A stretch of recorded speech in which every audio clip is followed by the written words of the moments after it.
wanga sunadzikuza, ndi maso anga sanakwezeka, ndipo sindinatsata zazikulu kapena zodabwitsa zondiposa. Yehova, mtima wanga sunadzikuza,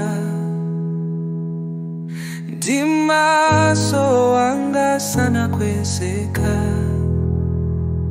ndipo sindinatsata zazikulu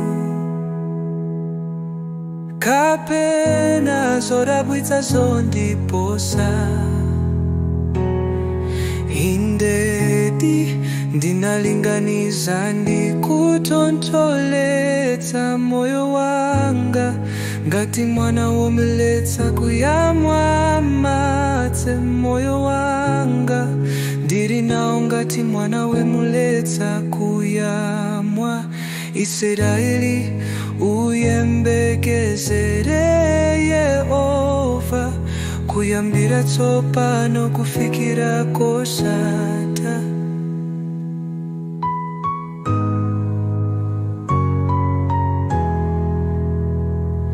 Yehova, mtima wanga sunadzikuza,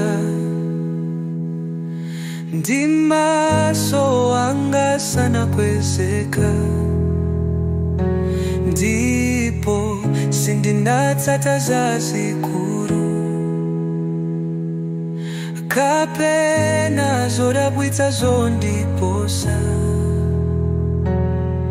Indedi ndinalinganiza ndikutontholetsa moyo wanga, ngati mwana womuletsa kuyamwa madzi. Moyo wanga ndiri nawo ngati mwana womuletsa kuyamwa. Israeli uyembekezere Yehova, kuyambira tsopano kufikira muyaya. Israeli uyembekezere Yehova, kuyambira tsopano kufikira muyaya. Moyo wanga ndiri nawo ngati mwana womuletsa kuyamwa. Israeli uyembekezere Yehova, kuyambira tsopano kufikira muyaya.